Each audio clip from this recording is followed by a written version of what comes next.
সকালের নাস্তা হোক বা বিকালের ক্ষুধা, নুডলসই কিন্তু সেরা অপশন। কয়েকটা সহজ উপকরণে একদম পারফেক্ট একটা নুডলস আজকে আমি রান্না করে দেখাবো। হে এভরিওয়ান, আসসালামু আলাইকুম। কেমন আছেন সবাই? আশা করি সবাই ভালো আছেন। নুডলস রান্না করার জন্য প্রথমেই এখানে আমি চিকেন ম্যারিনেট করে নিব। সেজন্য এখানে একটু লবণ, সয়া সস আর একটুখানি গোলমরিচ দিয়ে এটাকে মেখে একপাশে রেখে দিব। তারপরে আমি চুলায় হাঁড়ি বসিয়ে দিব নুডলসটা সেদ্ধ করার জন্য। নুডলস সেদ্ধ করার জন্য আমি এখানে পানির মধ্যে সামান্য লবণ আর একটুখানি তেল দিয়ে দিব। তাহলে কি হবে, নুডলসটা সেদ্ধ করার পরে নুডলস একটা আরেকটার সাথে লেগে যাবে না।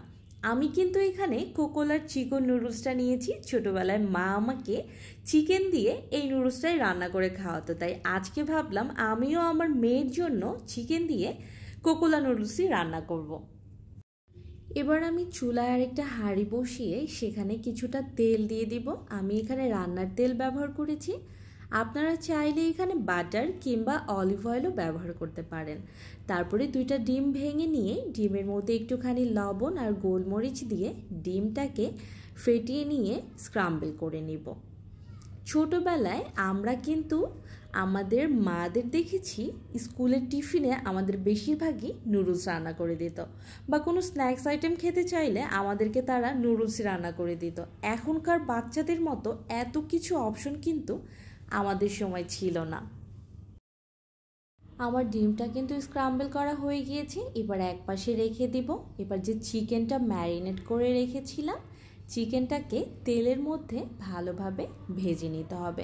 চিকেন ভাজতে কিন্তু খুব বেশি সময় লাগে না, একটু উল্টে পাল্টে নিলেই কিন্তু চিকেনটা ভাজা হয়ে যায়। আমি আজকে যে নুডলসটা রান্না করেছি এটা কিন্তু আমার মায়ের কাছ থেকেই শিখেছি।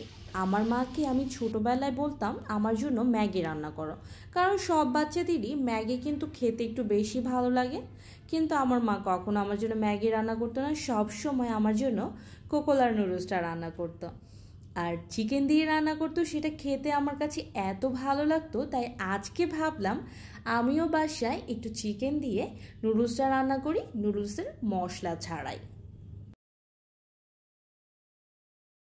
তারপর সেই একই কড়াইয়ে আমি খানিকটা রান্নার তেল দিয়েছি আর এখানে কিছুটা পেঁয়াজ কুচি আর রসুন কুচি সটে করে আমার ফ্রিজে ছিল গাজর ফ্রোজেন করা, সে গাজরটাকে দিয়ে দিয়েছি।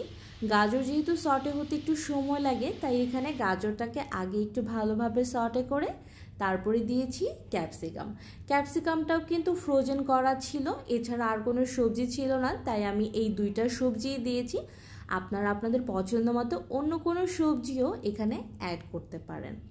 ভালোভাবে সটে করে নিতে হবে। এরপরে সেদ্ধ করে রাখা নুডলসগুলো দিয়ে দিব। নুডলস দিয়ে তারপরে যে ডিমের স্ক্রাম্বল করে রেখেছিলাম সেটা দিয়ে দিব যে চিকেন ভেজে রেখেছি সেটা। এবার কিছুটা গোলমরিচ দিয়ে দিব। তারপর একে একে দিয়ে দিব চিলি ফ্লেক্স, তার সঙ্গে দিব কিছুটা সয়া সস আর দিয়ে দিব ওয়েস্টার সস। আমি এখানে কোনো এক্সট্রা লবণ ব্যবহার করিনি, কারণ যেহেতু সয়া সস আর ওয়েস্টার সসে লবণ আছে, আর নুডলস সেদ্ধ করার সময়ও লবণ দিয়েছি, তারপর ডিম স্ক্রাম্বল করার সময়ও লবণ দিয়েছি, এই জন্য এই জায়গায় আমি কোনো লবণ দিই। আর কোনো টেস্ট মেকার কিংবা টেস্টিং সল্টও কিন্তু আমি ব্যবহার করিনি। চুলার জালটা হাই হিটে রেখে নুডলসটাকে ভালোভাবে নেড়ে চেড়ে মিশিয়ে নিতে হবে। এই যে দেখুন নুডলসের ফাইনাল লুক। দেখতে যেমন লোভনীয় হয়েছে, খেতেও মাশাআল্লাহ দারুণ মজার হয়েছিল।